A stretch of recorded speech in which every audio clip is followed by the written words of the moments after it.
Time to start. So welcome back everybody for what is, can you believe it, the final session of an incredibly busy 2 days at New Directions 2020.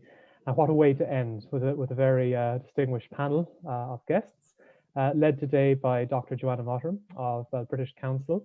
The title of today's discussion is The Power of Tests, Creating Opportunity and Fostering Inclusion. So just to briefly introduce our moderator today, Johanna works in the Global Assessments team in the British Council. Her role involves conceptualizing, delivering and evaluating assessment solutions for institutional and government clients. Recent projects she has been involved with include the workplace literacy and numeracy assessments developed for SkillsFuture Singapore and a bespoke IELTS preparation course for Health Education England, which is an agency of the NHS. This was done in collaboration with British Council English and Exams in India. Johanna's background is as an English language teacher and academic. She has taught English and applied linguistics and researched aspects of teaching, learning and assessment in a variety of different contexts. She works on projects which leverage the power of tests for positive educational and societal change.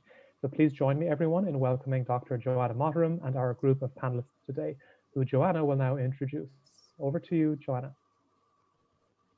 Hey, thank you very much, Christopher. And it's certainly extremely exciting to be sitting here in the chair seat on such an impressive panel.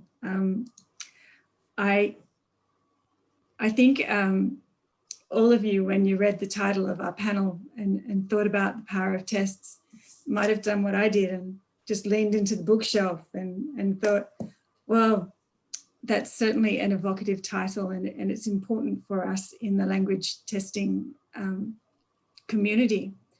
But what we were thinking about with this panel was perhaps rethinking what Alana Shohami put together in that book, and rethinking, instead of having the power of tests working as an institutional barrier or something that stops people from doing particular things, but perhaps rethinking that lever metaphor, which Linda Taylor talked about yesterday, and thinking about it as something that actually makes things happen and gives people opportunities and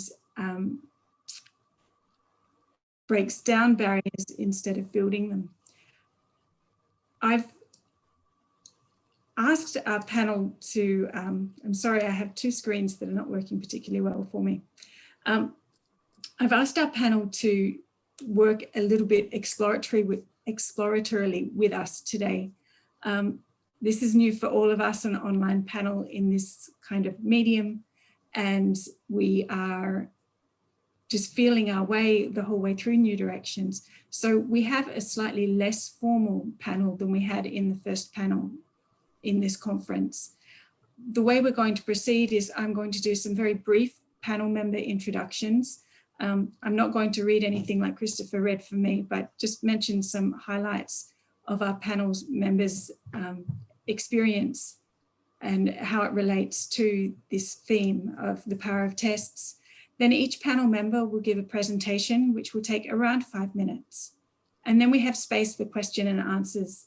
As you can see, I have some half-prepared questions which pursue the themes that we're going to be talking about in the presentations, but also themes that we discussed in a pre-panel huddle a couple of weeks ago, where I had the opportunity to speak with all of the panelists, and we talked through the ideas that we'd like to touch upon today.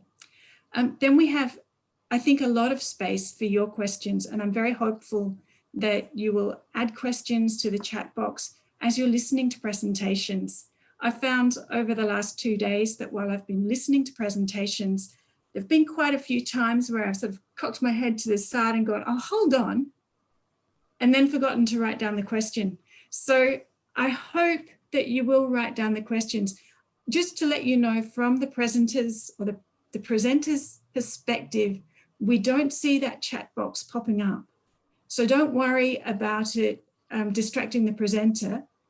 We don't see it. You just put it in there, and then my colleague Christopher or perhaps Neil will skim those out and make sure that they get sent over to us and we can address them after we've had those prepared presentations.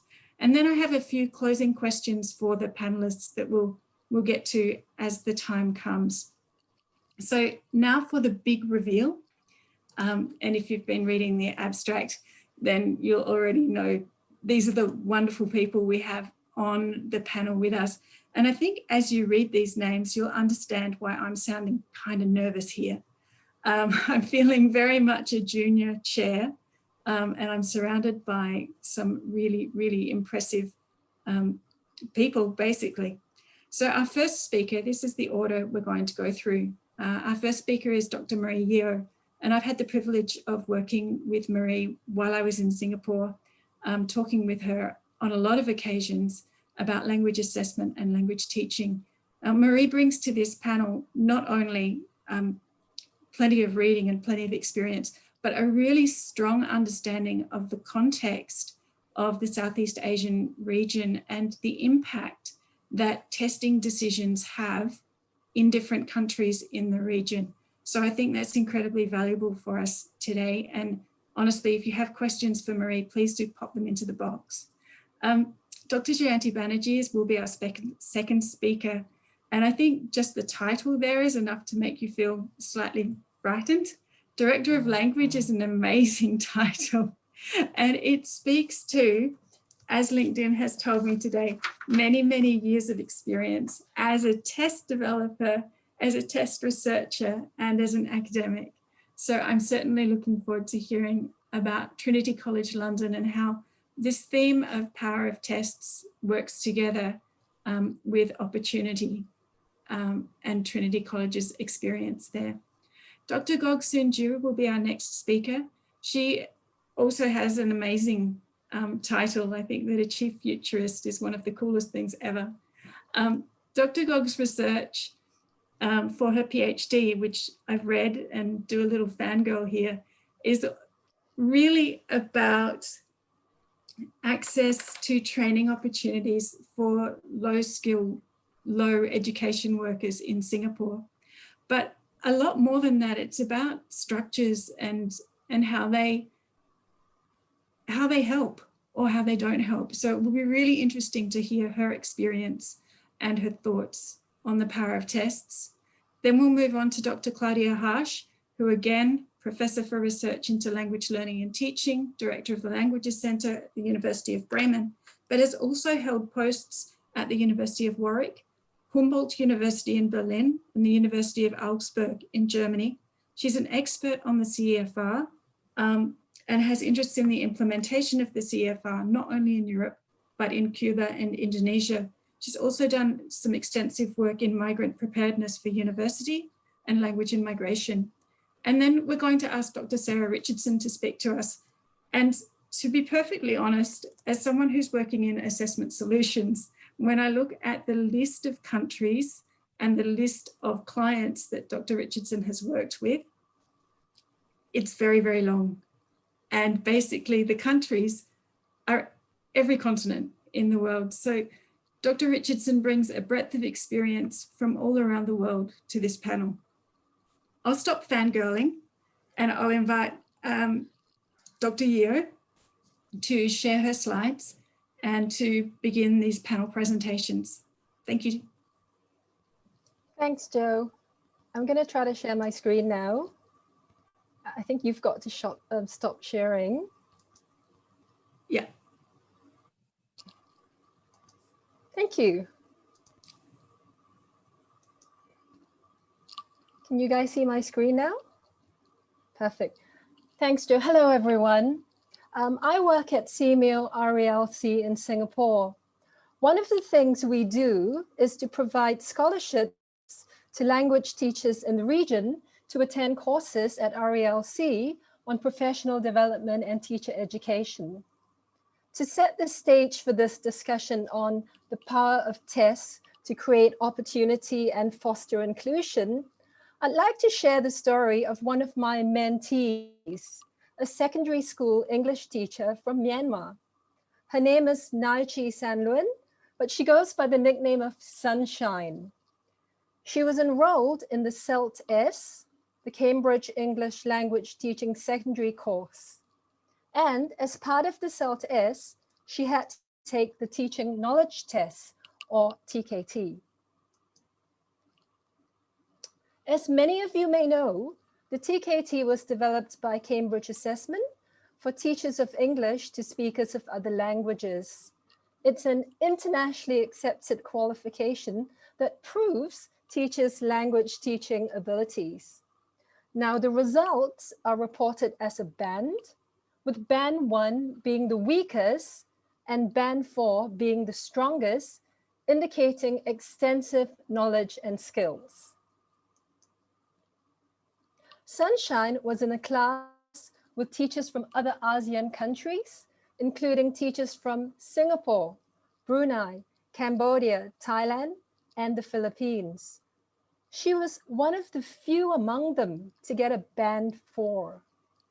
Let's listen to her talking about how she felt when she saw her result and how it's influenced her identity and self-efficacy. When I knew that I have got band 4 in the TKT test, I was shocked. And at the same time, I was so happy. As I am just an English language teacher from a small town in Myanmar, English is not my first language, and I was graduating from a local university. But I could achieve the highest level in the TKT test, like many expert teachers from around the world, and even like native speaker teachers. It boosted my confidence in teaching English, and that confidence makes me a better English language teacher. After doing the SEAMEO course and the TKT test, I have improved a lot both in teaching knowledge and skills. I have become more aware of the needs and the nature of the secondary school learners, and I have developed new insights into teaching strategies and classroom skills, such as how to manage a big classroom, how to motivate the weaker learners, and how to do assessment. The series has also empowered professionally and also given me opportunities for promotion. 3 months ago, I was asked to be a trainer for English language teachers in my township for a new curriculum. In the training, I applied what I had learned from the series and the TKT test, and I got a lot of positive feedback from the trainees. We can see from her comments that internationally recognized certifications and tests can indeed break down barriers in relation to the test taker's country of origin, educational background and qualifications, and first language. As Sunshine says, she's from a small town. She went to a local university, yet when she got a band 4 in the TKT, she felt included. She felt like she was part of a worldwide professional community of other expert teachers, even native speaker teachers. She also got the opportunity to become a teacher trainer because of the recognition she gained from having done the CELT-S and the TKT. We can see from Sunshine's experience the positive impact of tests. However, there are also serious questions about access and equity. Sunshine was lucky. She had the opportunity to come to Singapore, where she had access to test preparation lessons and materials. Her scholarship also covered the cost of the test. If she had been in her hometown of Kalor, she couldn't have done this. As you can see from the map, it takes 8 hours by car from Kalor to Yangon, where the nearest test center is located. And even if she'd been able to get there, the exam fee of 103,000 Myanmar Chat, that's about 80 US dollars, might be quite a lot for her. It's about a quarter to a third of the average monthly salary for many teachers in our region.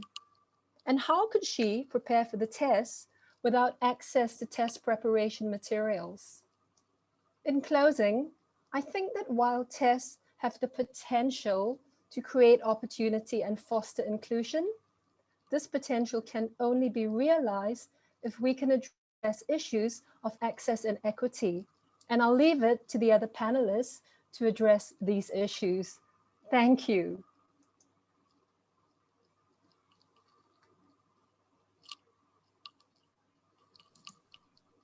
Thank you, Marie. I'm just going to share my screen again. Oh.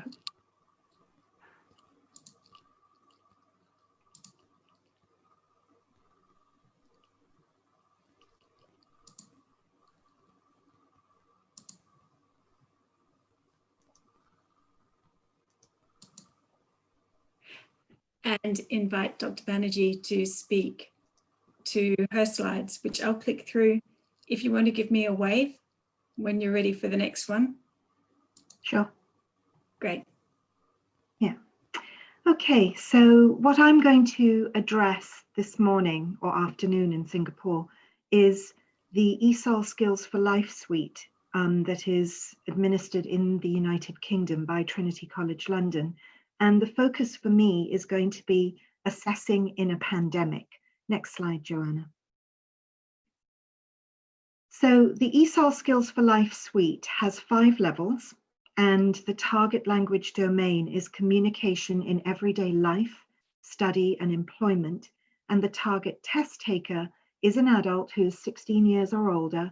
And in the case of this suite of exams, the test taker is typically a migrant and often a refugee who would like access to work opportunities and further education in the United Kingdom. Just to pick up on Marie's point, the whole purpose of this test is to ensure that migrants to the United Kingdom continue to have access to opportunities so that they can grow and flourish in the country. Until February this year, the exam was delivered entirely in person. There are 3 modules, a reading module, a writing module, and a combined speaking and listening module. And all of these were delivered in a test center. The reading and writing were paper-based and were taken in classrooms with an invigilator. The speaking and listening was mediated by an examiner, and the idea was to generate a discussion and a conversation. And in the case of the speaking and listening, there was an individual portion and a group discussion portion. And you can imagine with COVID-19, the bringing together of people from different homes and different communities became extremely difficult. Next slide, Johanna. So towards the end of March in Britain, government mandates required that schools closed, that people moved to online learning, and that there were movement restrictions. However, the regulator, Ofqual, also wanted to ensure that learners' academic progress was not affected. If you remember what Marie has said and what I have said about these exams and being access opportunities for the test takers, the regulator was really concerned that if these learners who had been engaged in a course of instruction up to the point of March didn't continue with their learning, then at the beginning of the autumn, they would not be able to progress to the next stage of their learning, and that would really impede their progress in their lives. So they were keen that we offered routes to qualification so these learners could progress to the next level of study.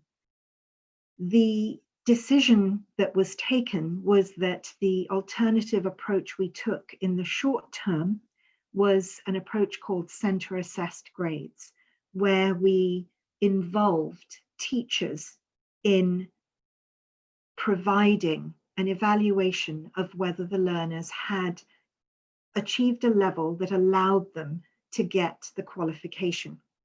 and we had to define what would be defensible evidence of a judgment, as well as give these teachers the support that they needed to help them make those judgments. And, you know, teachers make judgments all the time, but what this brought home to us is the need to give them the confidence to make that terminal judgment and give them enough support so that they didn't feel that they were making decisions about a learner that were unfair or unsupportable or indefensible. And what this brought home to us is how much teachers are part of that assessment ecosystem, and their roles, the tools they need, the readiness that they feel is so important in helping all of assessment work well. And that's something that we're having to look at now because, well, COVID-19 has not gone away, and we are still finding adjustments to learners' needs. And we're having to work even more with teachers to help keep this ecosystem moving. Thank you, Johanna. Thank you very much, Jayanti. From Skills for Life to SkillsFuture, Singapore. Dr. Gog Sunju, I'll go to your slide and then please let me know when you're ready to do the next. Thank you, Johanna. Yes, I think, first of all, thanks to British Council for inviting me to these sessions. This is fascinating because I'm lingering with all the professional in language. And in fact, it is such an important thing in Singapore. And creating equal opportunity access, it is an ethos of Singapore's policy. So today I'll just share briefly on two aspects. One is on how Singapore has been developing its workforce based on this very important ethos, and secondly, I'll talk about the importance of making available workplace literacy and numeracy. It's a partnership between British Council and SkillsFuture Singapore, and how it has been rolled out to our people. Johanna, please, next slide. Yeah, this may be a little bit busy, these slides, but essentially I'm trying to share with everybody. Since 2016, in Singapore, we have rolled out this national initiative called SkillsFuture Movement. Prior to SkillsFuture Movement, we have been ongoingly developing our people. We are actually only 55-year-old Singapore as compared to many other nations. We are pretty young. So a lot of the older generations above 55 may not have benefited from our education system. So we ongoingly want to ensure that everybody, regardless of their starting point, will always can realize their fullest potentials through learning and through works. So we're constantly looking at programs and fundings to support every Singaporean. So one of the SkillsFuture Movement initiative is to give every 25-year-old and above Singaporean $500 SkillsFuture credits. And in fact, we just did a top up on 1st October to make sure that all of us have the equal opportunity to be able to make a decision about what exactly we want to learn and what kind of career we want to go into. And because our median age of our workforce is about 43, so anybody at 40 and above, just like myself, we will be able to enjoy 90% course fee subsidies on courses curated by SkillsFuture Singapore. So it means we can pay 10% of the course fee, and we can use SkillsFuture credit to pay off the 10%, and it's almost free for all. So I think we're quite fortunate that the citizens are taking it very well. Since the 2016 rollout, about more than 500,000 Singaporeans has taken up and used up their SkillsFuture credits. So we'll continue to monitor this and see whether we need to top it up. In fact, for the 40 and above, this year we give them an additional 500. So if they have not spent it yet, it will be 500 plus another 500. The new $500 the third part, $500, in fact, is to help those who need to transit career, especially in these difficult COVID situations. If their job is disrupted, they can use the $500 to go for any kind of learning that allow them to transfer, to convert from one profession to the next profession. So this diagram basically explains the various initiatives we've been rolling out. And our belief in the policy is for social economic mobility of people. In fact, we use this escalator analogy to say that we must enable every Singaporean to be able to step on the escalator to move up. While some people may want to bypass, step faster to go up if they have capability, but the rest of us shouldn't be stagnated. So we want to ensure that everybody have equal opportunity to be able to move up. And that how we account this for ourselves is beyond just access to learning and good career.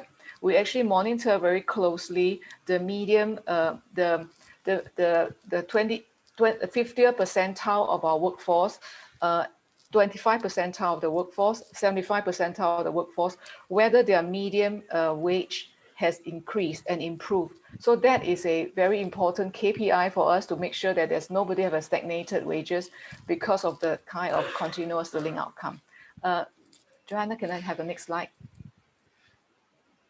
Thank you. So since 2005 until now, we have been ongoingly ensuring that workplace literacy and numeracy program are able to be accessible by the low skilled, low wage in Singapore, that they have a chance to go into learning and we want to remove the kind of institutional barrier that they must have GCE O-level English or GCE O-level math before they can go on learning. So this has actually really helped about 260,000 individuals since then.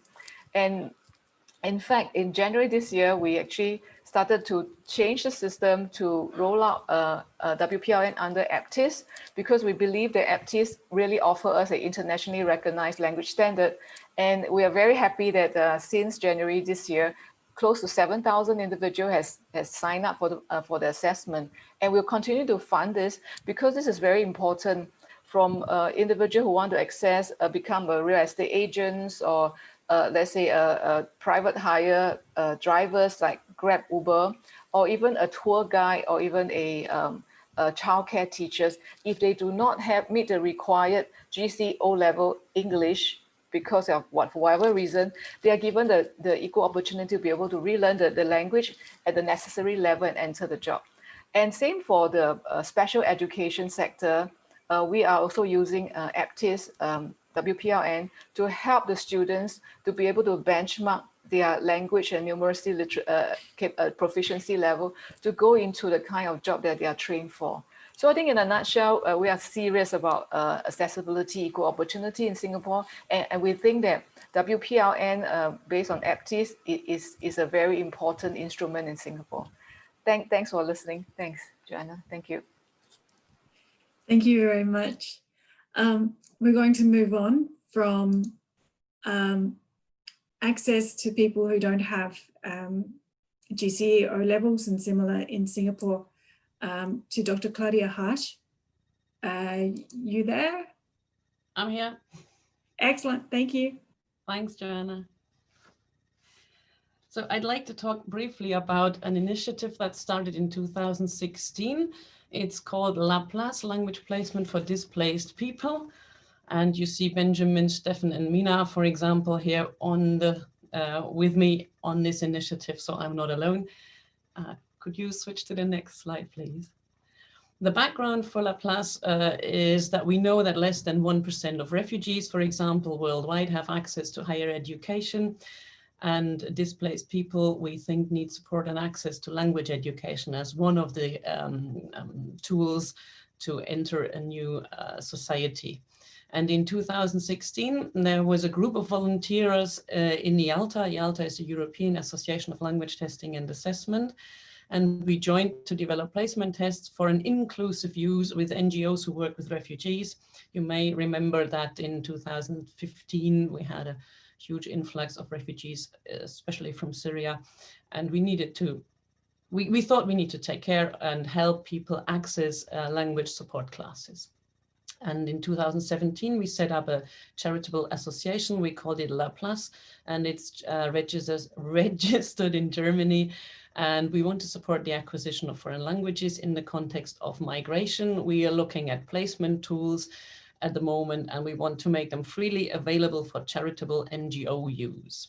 We got patronage from IALTA and the European Commission. And please to the next slide. If we are using C-tests as placement tools, so should you not know what a C-test is, it looks like this, a short coherent text where you leave the first and the last sentence intact and you delete every second half of every second word. And here, for example, you would read the text. Throughout early childhood training, we're taught that our attitudes, behavior, opinions must be consistent. That is, things we do must make sense. We expect our friends not to do things that are unpleasant for us, and so on. So what is the C-test measuring? Next slide, please. It measures in an integrative and interactive way a complex array of language skills and linguistic knowledge and metacognitive strategies. And we know from research that C-tests are a great tool for placement purposes. Hence, we chose this tool. What have we done up to now? In this group of volunteers, we developed test specifications and we developed C-tests in 6 languages: English, Finnish, French, German, Italian, and Spanish. The choice of these languages is mainly due to the languages that were present in the volunteering group. We set up a test platform in Lime survey. We initially had contact to NGOs such as Kiron, and we are preparing at the moment for piloting and CFR linkage through other already linked tests. And here we cooperate with the UFED, that's an initiative called Young Universities for the Future of Europe. And we got funding from the DAAD, that's the German Academic Exchange Service. So we are trying to get funding from wherever we can to set up this system and link it to the CFR. And the last slide, please. Outlook and challenges. Where are we? We're trying to set up a network of partner NGOs. We are, sorry that you have to quick click through this, Johanna. We have the challenge, we face the challenge of safeguarding access to our online tests. We will have the challenge of monitoring appropriate use of test tools. As I said, we want them to be used with NGOs for inclusive purposes, not for exclusion of people in, for example, the realm of immigration. That's not what we want. We are trying to expand the C-test battery in the current, but also other languages. We are seeking funding for administration and for further initiatives. We want to expand our toolbox from the placement tests to other formative assessment materials, and we're trying to publish research findings on test development across these languages that we're currently having in the pool. So if you have any NGOs who might be interested, or if you want to volunteer and join us, you're very, very welcome. Thank you, Johanna. So that's all from me. That one there for a moment so people can quickly write it down so that they can join you. We do have a web page, www.laplace.ngo. Thank you, Claudia. So we've talked about migrants being supported to access universities, and I'm inviting Dr. Richardson to talk about English language standards in higher education and how this links to the idea of the power of tests. So hopefully, Sarah, you're there. Yeah, here. Yep, thanks, Johanna. So hi, everyone. Good morning, afternoon, or evening, wherever you happen to be. And thanks to the British Council for having me here today. So we've talked a lot today about opportunity and the opportunity that language testing, language support can give people. But I'd like to switch attention to inclusion, which is the other theme. And, you know, as we all know, many of us are former IELTS examiners. We know the pressure that candidates are under to get the grade they need to access, whether it's education and training or whether it's a profession. But on the other hand, we also know that professional bodies and universities are under pressure to accept students in for financial reasons, but also simply because there are workforce shortages. So I want to draw today on a book that I contributed to a few years ago with my colleagues Sophia Kudus and Chi Bake from the University of Melbourne. And I'm going to talk about higher education, but I think this applies equally to professions. So when we think about examinations giving us entry to something, we often think about English language proficiency stopping there.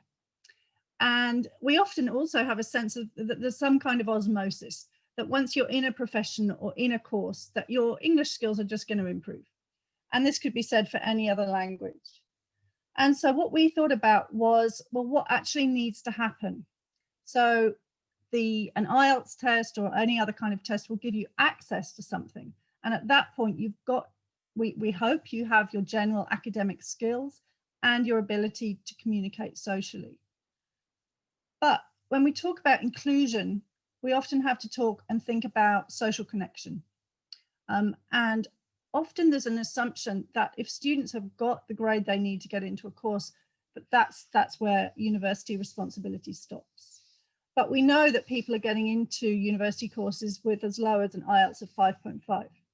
And so I'm sure, most of us realize that that's not going to be enough. Certainly not when we get to the exit point of operating in a professional environment. So I think this raises big questions about what institutions, but also what professional bodies need to do in the interim phase. What happens between entry and exit, where learners are needing to evolve in their disciplinary skills and in their professional skills. Next slide, please, Johanna. Thank you.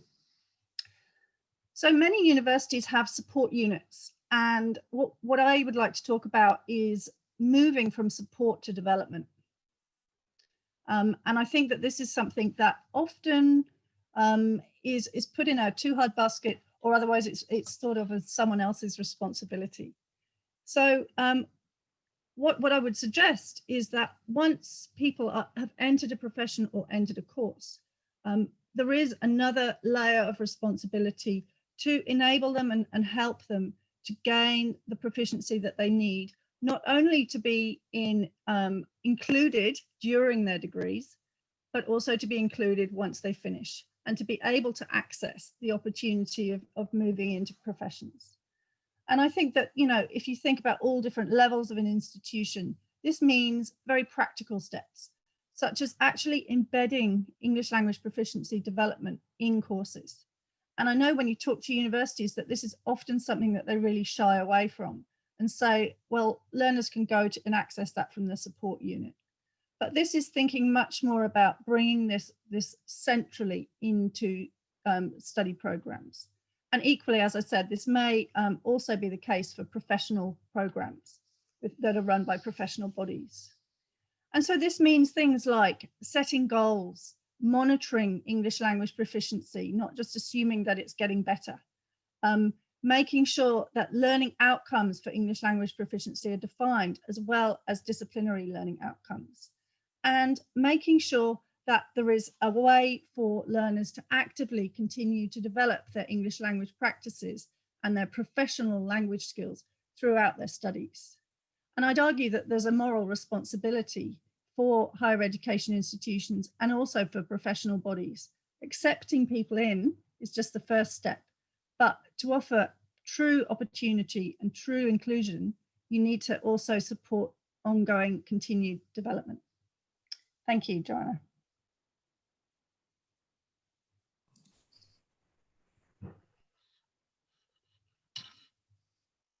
Johanna, you're on mute. It was definitely going to happen at some stage. I'm just happy it happened to me. I'm sorry for that.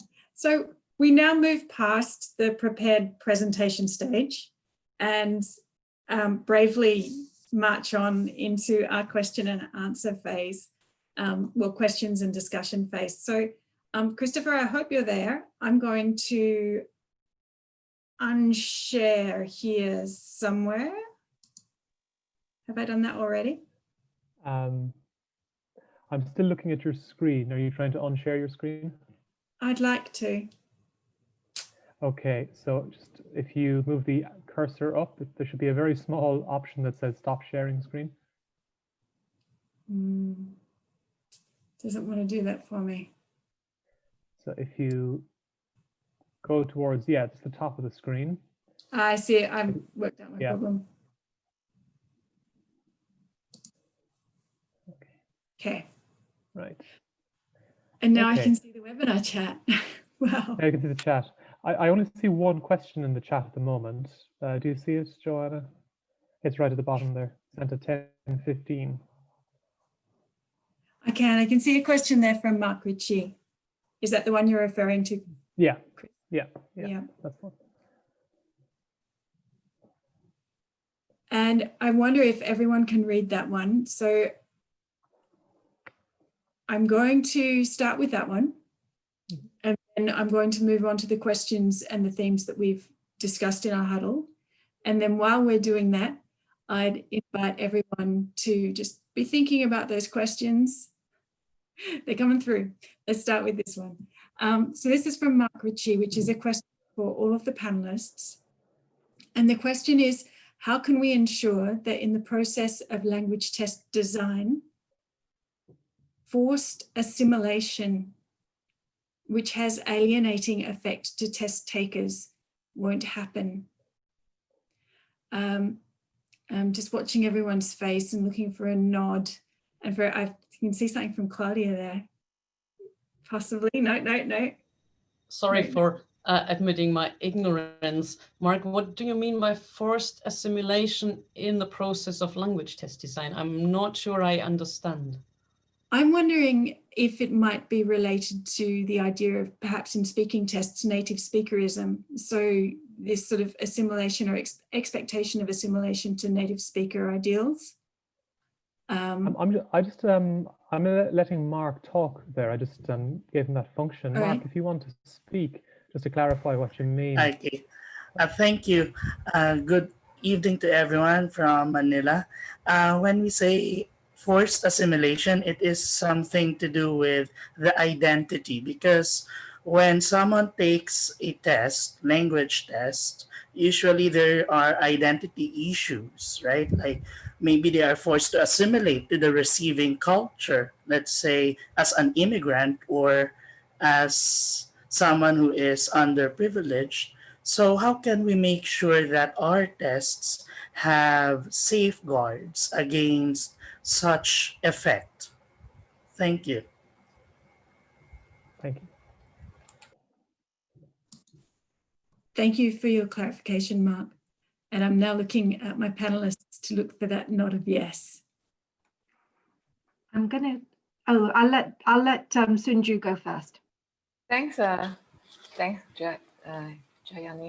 Okay, I think this is a very good question. It is not just pertaining to language tests, it is pertaining to all sorts of tests.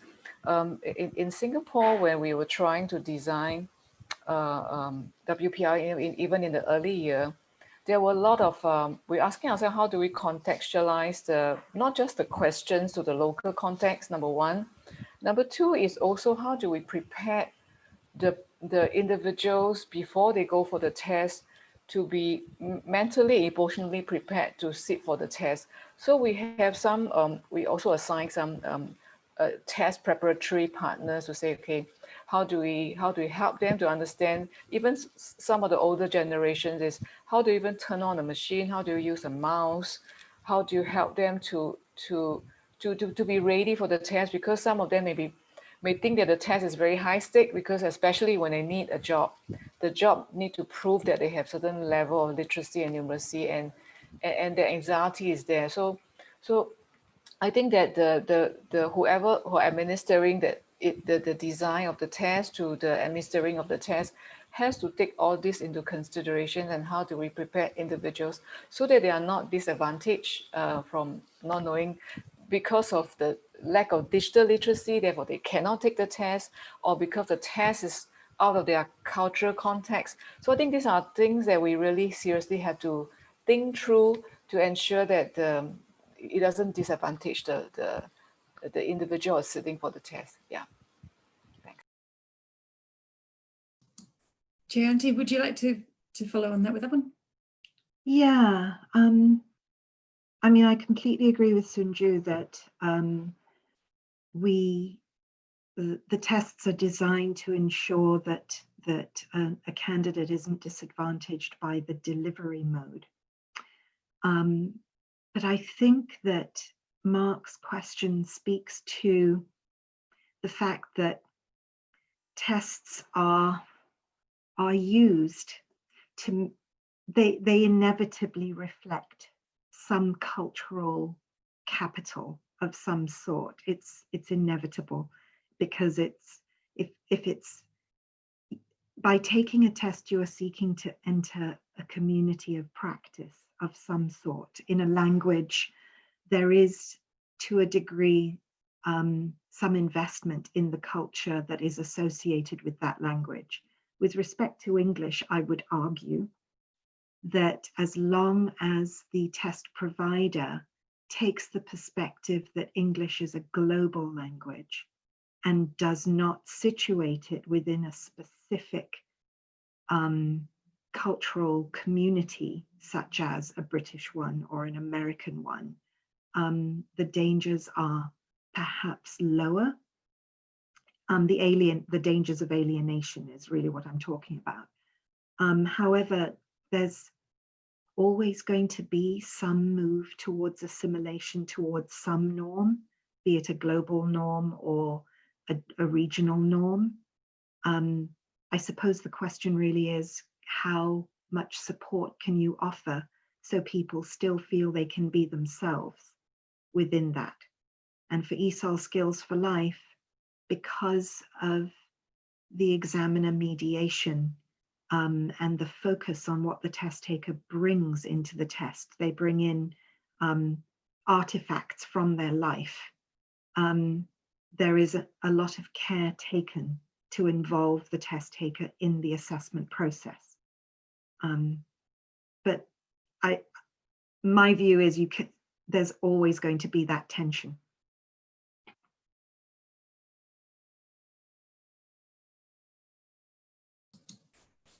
I'm scanning faces to see if there's anyone else who wants to comment on this one.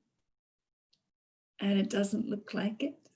Okay. I'll say something about identity, because I raised it. And I think, you know, a teacher needs to be at a level ready to take the test, because what has been happening in many parts of Southeast Asia is mass testing is happening to English teachers. And sometimes the teachers are really not at the level to be tested.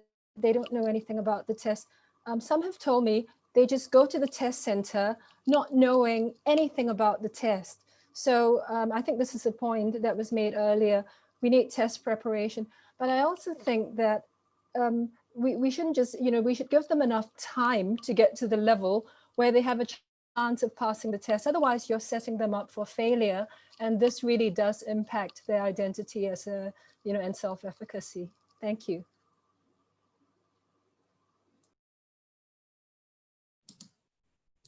Thanks, Marie. I'm going to ask the question from Damien Dwyer to Sarah Richardson. The question about if it's possible for you to give an example of how ELP monitoring, evaluation, etc., can be embedded into courses. Thank you. Yeah, thanks, Damien. That's a great question. I think in many ways this also touches on employability, the notion of employability at universities and what universities can do to prepare students to be employable at the end. And we know that for a lot of students, whether English is, you know, and I'm assuming here they're studying in an English environment, whether English is their first language or not, or one of many, we know that for a lot of graduates, communication skills are the barrier to stop them accessing employment. And complaints from employers for years and years and years about graduates lacking communication skills. So where I've seen good practices, it's generally been where, and it's usually not university-wide, it's usually small, you know, bits of faculties or particular programs, where someone has actually called on some English language experts to come in and advise, you know, what are going to be the challenges here for people who's English, you know, with less good English skills? Can we put together glossaries? Can we think about assessment tasks and how they're structured? Can we think about scaffolding? can we think about how we can encourage collaboration across different language groups rather than the sort of ghettoization that often happens. So it's not about radically rewriting curricula, but it is bringing in that awareness to help academics who would, you know, we wouldn't expect them to really have expertise in this area, but really just supporting them to think through, if someone has come into my course, how can I help them to scaffold their English, to build up their English language proficiency in professional terms in order to reach an endpoint? And, you know, and in those courses that they do often set very explicit goals around what we're looking for in terms of employability at the end. There might be a feedback loop from employers to the courses, and really thinking in a very holistic way, but also in a very you know, structured way. What are the interventions that we can have throughout the course to actually enable learners to continue to evolve their language skills? And as I said, this is not necessarily just what we think of as, you know, foreign students, international students. A lot of students whose first language is English would also benefit to a great deal from having support. I remember talking to a professor of engineering once, and he said, you know, when engineering students come into university, they already have great math skills, they already understand the physics, but employers are always complaining that when they come out at the other end, the things they can't do, they can't talk to clients, they can't work in teams. And he actually said, you know, we really should think about completely restructuring engineering degrees to focus on those skills, because those are the key professional skills that all graduates are going to need. We spend too much time on the maths that they can look up if they need to, and not enough time on thinking about what does a professional in this field look like. Thanks very much, Sarah. Did anyone else want to go on that, or we're happy that we've got the English language programs in universities answered? Now, I've just snuck around into the question and answer box, which is different from the Zoom webinar chat. And I found a great question from Catherine Ong. And it's sort of linking to something that we talked about a little bit, during our pre-panel huddle, but also links to something that John Pill spoke about during the symposium on Thursday, what was Thursday evening for me. John talked about digital poverty and how that had become quite prevalent in the UK during the lockdown. So what surprised me, I guess, is that when he was talking about digital poverty, he wasn't only talking about students, he was also talking about his colleagues. The question from Catherine is, when we are looking at barriers to language, where one of them is technology, so how do we overcome this in a pandemic situation to prevent that barrier or gap from increasing, or perhaps a situation where people might be isolated from access to tools to facilitate language learning and testing? So I don't know if anyone's got an immediate jump to life on that one.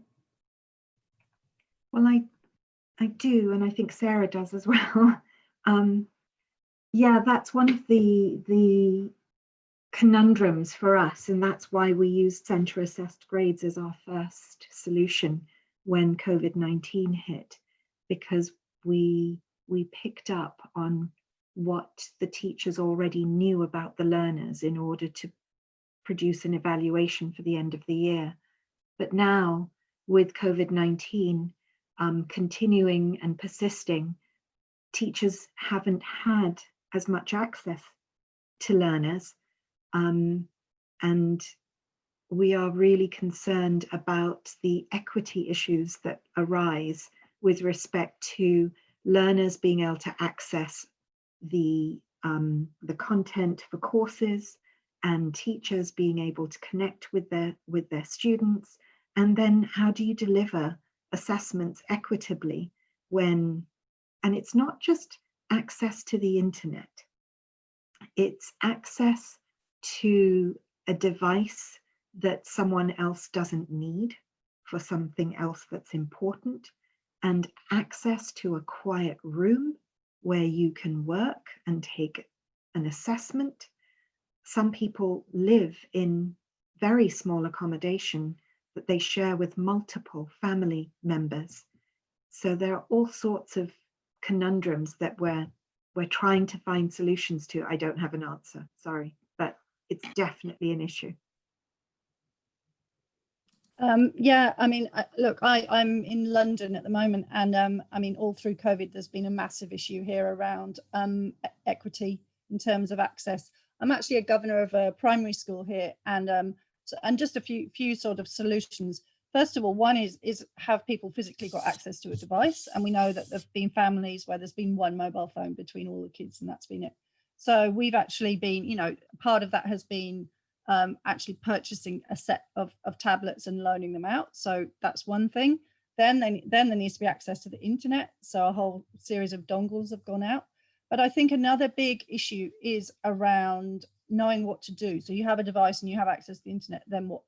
And so actually this has been an issue both for the teachers in the school and for the students. A lot of teachers were really, you know, they were really thrown into this. Suddenly you went one day from teaching the classroom, the next day you're supposed to be facilitating learning online. And some teachers were really, you know, were able to sort of take to this very easily, but others weren't. So there's been a lot of professional development of the teachers and a lot of support, a lot of mentoring and pairing and collaborative teaching. But interestingly, what's happening right now is children are bringing their tablets into the school, their devices into the school, and there are class sessions on how do you access, you know, different technologies, how do you do this, how do you do that, how do you problem solve, and I think that is, I mean, we're all fearing here another lockdown, which I think is looming, but it's really making sure that you've got the device, you've got the access to the internet, and then you know what to do with it, and you know how to enhance your learning. Both for teachers knowing how to guide that, but also learners knowing what to do with it, and parents knowing how to support them. So I think we need to think about it in very holistic terms. Yeah, Claudia. Yeah, thanks, Jay and Sarah. I fully agree. And I guess the support is a matter of local support, local funding. And just two examples from Bremen, where I now live. In the Languages Center, we had to go online and we established a technical support for the teachers, and we established media pedagogical support so that teachers can come back to us and get the support they need for using the devices, but also ideas for how to teach languages online. We had several teacher training sessions, workshops where we look back over the semester. What are we going to do the coming semester, the coming term? And for the school situation, I guess one of the reasons why in Germany the schools are still open, amongst many things, is the fear that the gap between those who are digitally empowered and those who aren't, for the reasons Sarah and Jay mentioned, that isn't widening. And one initiative from the Senator for Education was to provide all the school kids with tablets.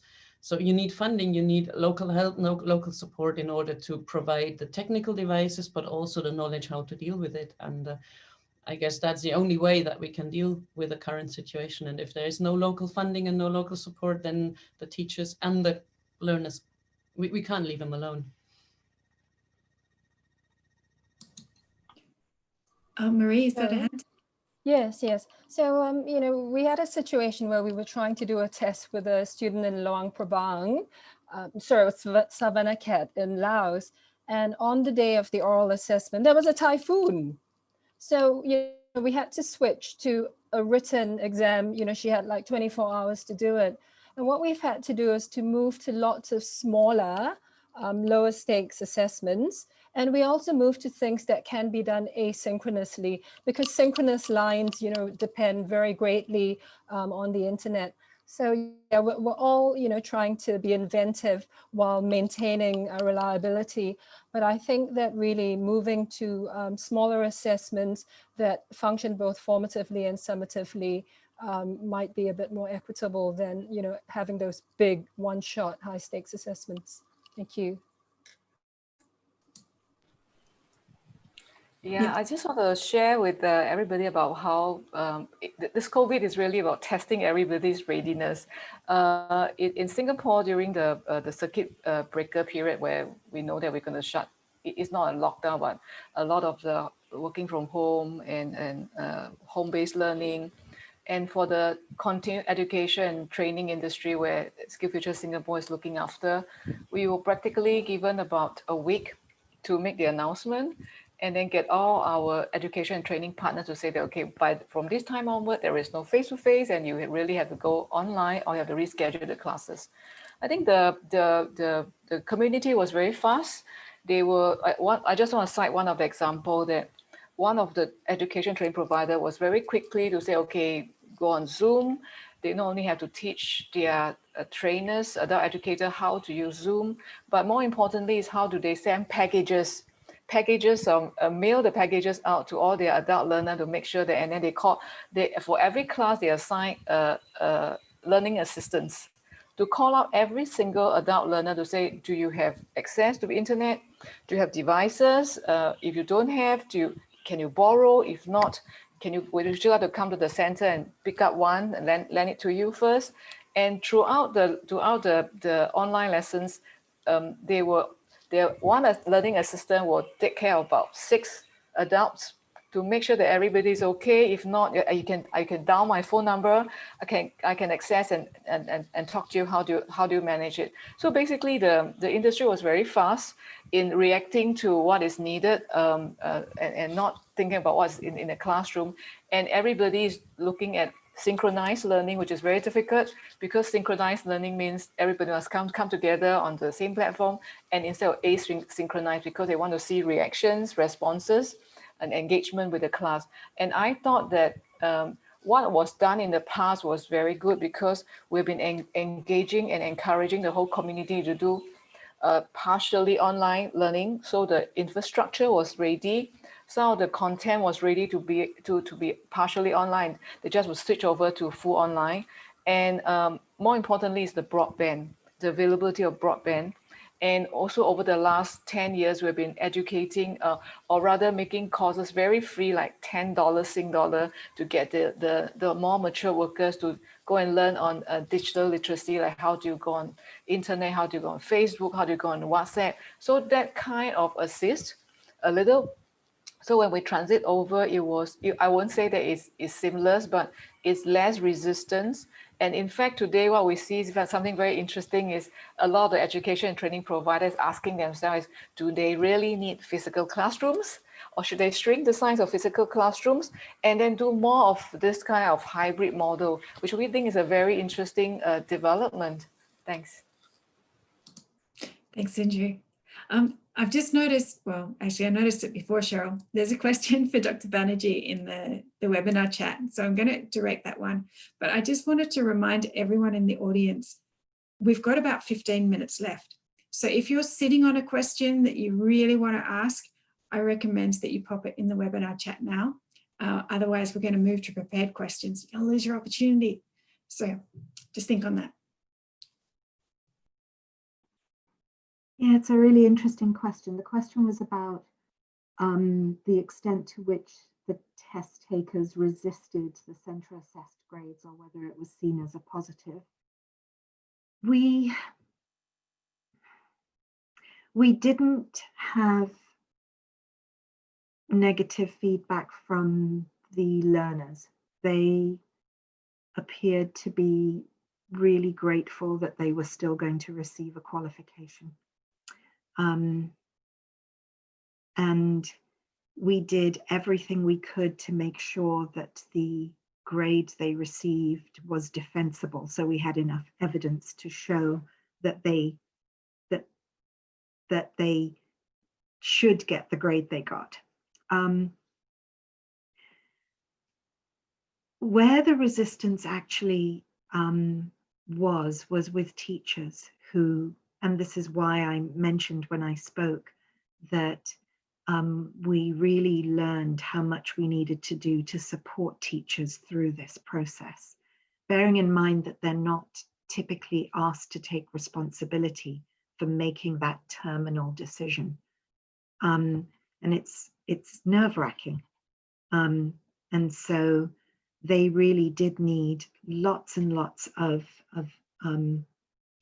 examples to support their decision-making and reminders of how the assessment worked. so that they felt they could make a decision and justify it if they were asked to. Because we have to remember that it's not just us who inspect the results that are given out. The regulator within the country has the responsibility to and the right to double check the work, and that all trickles down, which is why I started to conceive of this as an ecosystem. It's not just the test, it's the teachers, it's the knowledge about the test, it's the access to the internet, it's how the learners approach the test, you know, and you change one little thing in this ecosystem and everything feels the ramifications of it. I hope that answers your question, Cheryl. Thanks, Jayanti. We've managed to push one more question out of our audience, and I think it's a question that probably Senju and Sarah, you might have a position on this. So Senju, the question is, where tests are designed to facilitate employment, what can test designers do to ensure test results are credible to or accepted by private sector employers?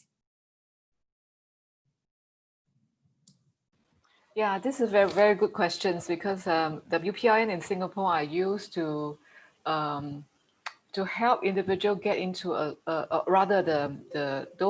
those who have missed out education to go into many of the jobs. So when we design a test, we typically will get a group of employer to go through the questions and say that, will this kind of questions, this kind of results help you to make a decisions about whether a person is ready? So I think that kind of validation process is very important, and the whole engagement with institutions, education institution, engagement with trade association and chambers, and also the employer are typically important. So I think the whole process of and follow through to say that when the person get to the job, are they okay? When they can follow through, that measuring of the outcome is essential as well.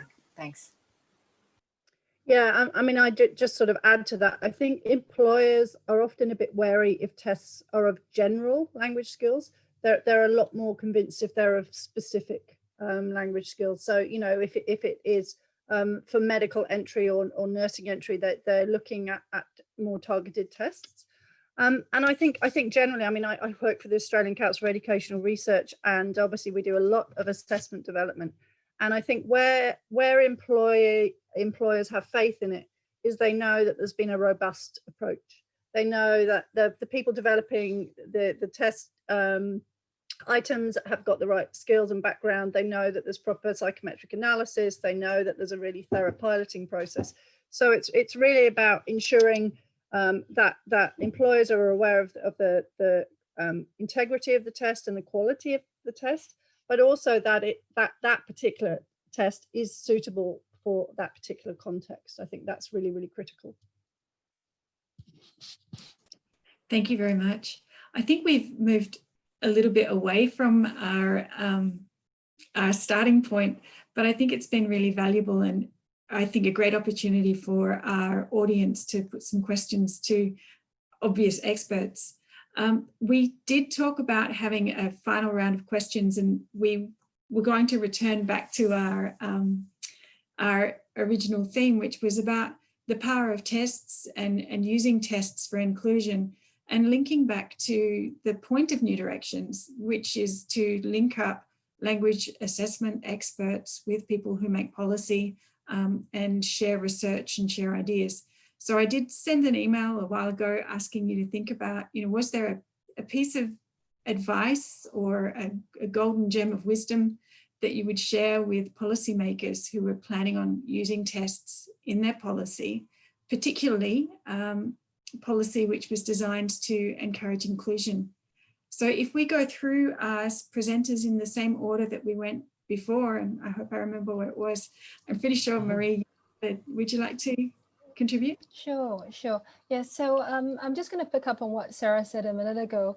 I think that, you know, we need to choose the right tests for the right context. So for example, if you're wanting to test the proficiency level of English teachers, it may not be great to use a general English test. There are actually tests that test things like English for teaching, which is really more appropriate. So I think it's really important to choose the right test for the teacher, and also the right test for the context, because you don't need to have the most expensive, the shiniest test, because these tests may not actually work in some contexts with very low internet connectivity. Thank you, Joe. Thanks. Jayanti?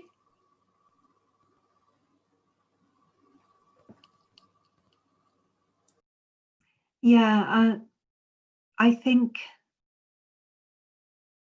if you want to ensure that your test promotes inclusion, you very much have to think of the context in which it's going to be used, as Marie has said, and make sure that it reflects the actual language that the test taker is going to need, and what that often calls for is tests that can be customized to some extent to the context and can reflect the local needs. That's where I'll stop. Thank you. Johanna, I noticed my laptop computer is ending very soon, so I'll quickly say what I want to say in case I got shut off. I would say that we need to put a lot more emphasis on development of the people than to just design the tests. I think we need to put a lot of resources to help people move up the escalator, as I mentioned, and that's fundamentally important. More on development, more on helping them to acquire the capability. I think test is just one small part of inclusiveness. So I think put a lot more emphasis on development. Thanks. Thank you. Thanks, Claudia. Yeah. Thanks for this. I think my advice for policymakers would be to open opportunities to language learning, yes, but equally important it is to open opportunities to use this language.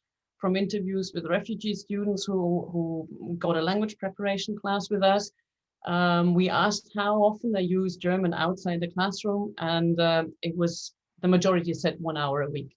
So we can support people with language classes and language assessment as long as the local societies don't open up and provide opportunities to actually get in contact and use that language. I think we are not a step further. So that would be my advice. Yeah, and I would absolutely echo what others have said about, the language test is just part of it. I think in some ways you can think of the test as the beginning point. So once people have got through the test, then what? So as a government, I think I would be asking of professional bodies and also asking of educational institutions, what are you doing once people have got in?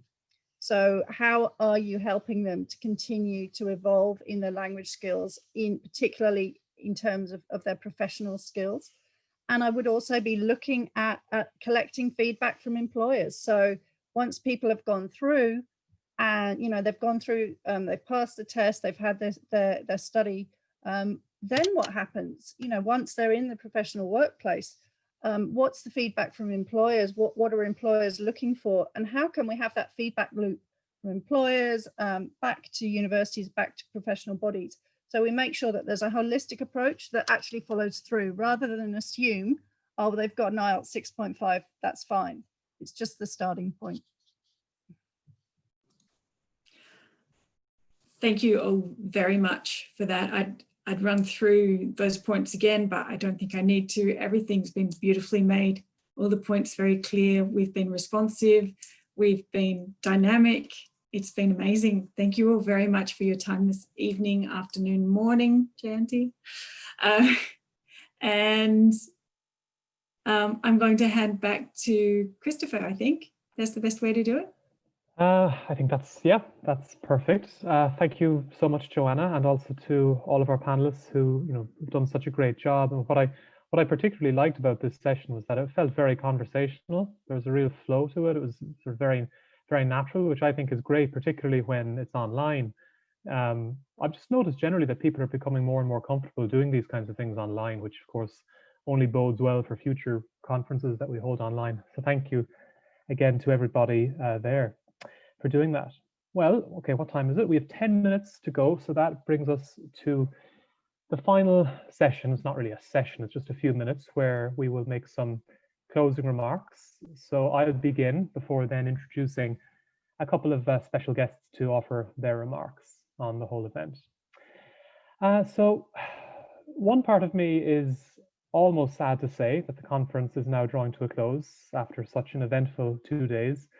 And of course, not just these 2 days, as we've been also running pre-conference events since the beginning of October.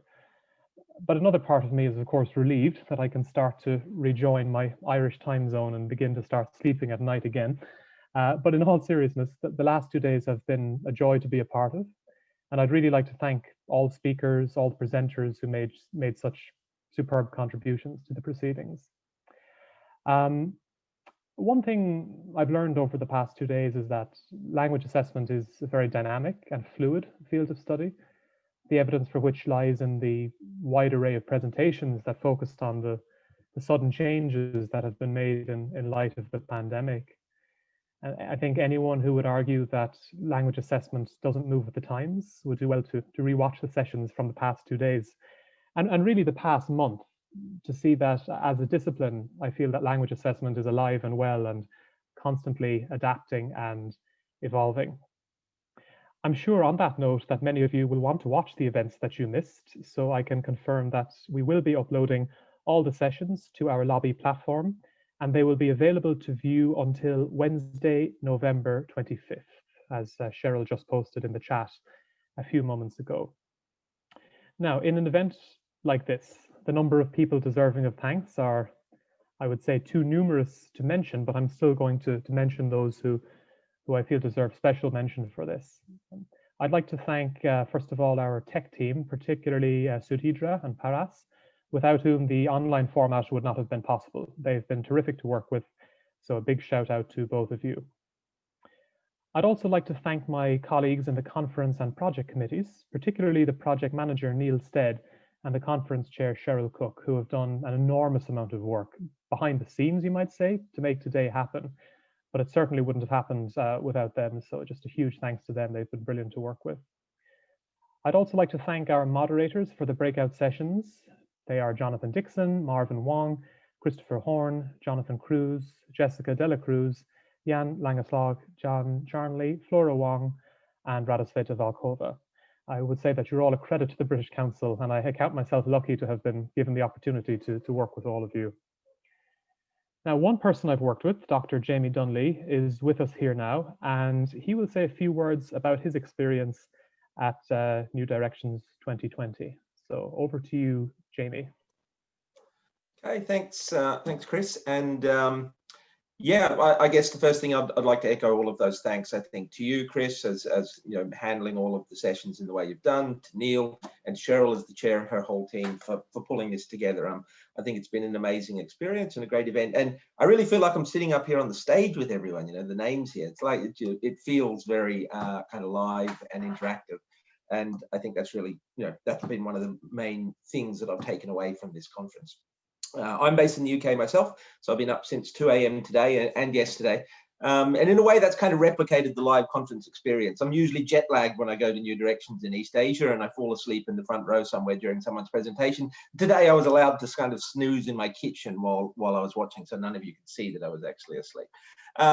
But to talk about the conference, so the conference theme, connecting context, linking assessment, learning, and language use. And of course, that was set before the whole COVID event. And then when COVID came along, it's been kind of, you know, it's in the background of everything that's happened to this conference. We added a strand about innovation in crisis so that people could actually respond and talk about their experiences, their works in progress. And innovation in crisis, if we think about it, well, we're not just talking about the impact of COVID and what we're doing. This is innovation in crisis. Right here, what we're doing now, this conference, we very early on made a very strong commitment or a decision that we wanted to make sure we kept the conference on the agenda. So much was being cancelled, so much was being taken away from the ability of people to exchange information and work together as they do in the conference scene. And we wanted to replicate that intensive conference experience. So how did we actually do? by doing this online. And I think this is a really innovative experiment. Can you do this full 2 full days of this? And how effective is it? Because many of the online events have been shrunk or put into very truncated kind of times so that people don't get exhausted by the online experience. So how have we done? Well, I think just from my own personal reflection, I've just found this to be an extremely stimulating experience. I've forgotten how much you need that inspiration of getting close to cutting edge research, ideas, experience, being able to share those ideas, be able to learn. And I think we've all been starved of that a little bit through the lack of the conference season. So I think this opportunity has given us a chance to use that space for interaction. And I think some of the innovation that happens here, you can see that I think, okay, so we don't have the coffee breaks and serendipitous meetings to take outside the conference break room sessions, but I've seen people interacting, connecting during the breakout sessions, then taking their discussion offline, exchanging resources, exchanging references, or even a new dimension to the interaction. We don't have the coffee break to walk out into the lobby to talk to each other, but the kind of 3-dimensional that interaction that happens during the last panel, for instance, where we have a chat going on and people can be actually discussing things in the chat as the actual oral interaction is going on as well. So there are possibilities into the conference experience that we can explore in the future as well. The COVID experience has been kind of prominent throughout, and we've seen the responses. If anyone attended the pre-conference symposium from the 3 associations, from ALA and ALTANS and UCALTA, and heard of the intensive work that everyone had to do to sort of accommodate assessment online in a very short time frame, they're aware of the impact of it. But at the same time, another thread that's kind of run through a lot of the presentations is that COVID has pushed forward changes that were already in progress. We looked at the presentation by Benjamin Kreml and Dan Isbell on remote proctoring, and that's a trend or an activity, a technology, a function that was already in progress, and it's just pushed it to the forefront. There was a presentation on the first day by Fumina Katsuhara and Lin Mei and Nahal Kabashbashi, who were talking about the online sort of constructive interaction in the higher education sector. Now, that was a project started before COVID and was talking about the kind of remote speaking test version that had been developed for IELTS. Suddenly, instead of having to compare remote speaking to a face-to-face to talk about validity, we're all doing remote speaking. That is our interaction communication construct. Technology has been throughout the program, and if you look at it, it's no longer a peripheral or a kind of extreme or different case, or what can we do with technology? It is, as Guo Xing mentioned in a pre-conference symposium also on technology and validation, integrated into the way we interact and communicate. It's a part of the construct, and I think that was so visible throughout a lot of the presentations that came up. So I'll just leave it there now so we can pass on and wrap up and let everyone in different time zones get away. But I would just like to say that I think the experience has been extremely valuable. For me personally, I've enjoyed it, and I hope you have too. And I think, we really need to try and see how we keep these experiences where we share the expertise, experience, and information, which is what the conference is intended to do. Thank you. Thank you very much, Jamie. I'd now like to turn to someone who has made a huge contribution to this conference as a symposium moderator and also a participant in a symposium. And he's also been a double presenter who led 2 of our breakout sessions today. His name is Dr. Vahid Aryadust of NIE Singapore. And I'll now hand over to Vahid to just say a few words of his own. So over to you, Vahid. Thank you very much, Chris. I appreciate it. Yeah, it has been a wonderful conference, and we're at the end of the conference. Some of the observations that I made in the conference were unlike many other conferences that I have attended face-to-face and in person, especially about language assessment, there was a kind of reshifting and refocusing of these sort of research papers that were presented and the talks that were delivered by speakers away from the usually dominant reliability, psychometric validity sort of talks towards the concept of authenticity. And I think that's really an important refocusing of the concepts that we have been focusing on in language assessment So I would like to say a few words about authenticity. I think it's a very important concept, but to my understanding, we have not paid enough attention to it in language assessment research. We most often think and talk about validity and reliability, and most people, a lot of people actually in the field think that if you define a construct, that's the construct definition, clearly, then you would achieve the authenticity, which in fact is not always the case, because most often we talk about validity as an end product of the psychometric features of tests. And I think psychometric features of tests are important, but in my opinion, they do not tell us much about the concept of authenticity. So authenticity is of two types: situational and interactional authenticity. Situational authenticity has to do with this resemblance of the tasks that we include in our assessments with the tasks that a language test taker has to take, a language test taker has to fulfill in a real life situation. On the other hand, interactional authenticity concerns the idea of mind-to-mind resemblance, meaning that what goes into your goes to your mind as you're taking the test under assessment situations should be more or less the same with your cognitive processes as you are doing a similar task under non-assessment conditions. So the other day in the symposium, I called it the brain-to-brain sort of resemblance. These two concepts, I think, were at least the situational one was stressed in many of the presentations that I attended and some of the plenaries and keynotes that I attended. I'm very happy to hear, to see this change, and I really look forward to more discussions of the concept of authenticity in the future. Finally, I would like to thank you and British Council for arranging this conference, and it was nice to see many of the people that I would otherwise always see face to face in new directions.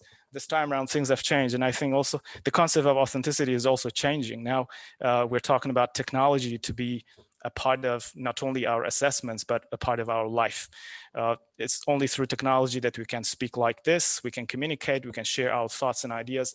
I think for future, even when the global pandemic is over, we should continue to think about the concept of authenticity, and also the contribution of technology to the authenticity of our assessment. One last thing, technology should not be limited to just software. There are hardware and infrastructures that we should also think about. I don't want to go through all of it, but in one of the presentations I delivered a few days ago, I talked about 4 technologies: eye tracking, brain scanning, GSR, the galvanic skin response, and facial emotional technologies that I assume are quite useful and helpful for investigating the concept of authenticity in language assessment. So that brings me to the end of this very brief rundown of what I got from the presentations at the conference. Thank you very much again. Thank you very much, Fahid. Like I said, your contribution to this has been huge as well. So I really wanted you to be given the opportunity to reflect on it yourself. There are a few other people actually who do deserve a mention, because I know they've been exceptionally busy, but they've also done an awful lot to make the conference work as well as I think it has. One person is Jonathan Tan, who has been responsible for maintaining the website, for the social media pages. He's done just a terrific job in that. And also my colleagues, William Bayliss and Neil Ryder, who've done a terrific job moderating the discussions as well. So Vahid, thank you very much. And thank you again to everyone who has participated over the last 2 days. Remember that we will be uploading all the talks to our lobby platform, so you can watch those that you've missed. And just to reiterate, they'll be there until Wednesday, November 25th. It's very hard to say goodbye now, but I will bid you a fond farewell. Thank you once again for participating in our conference, and see you next year for New Directions 2021. All the best. Goodbye, everybody. Have a wonderful day. Thank you. Goodbye. Bye-bye.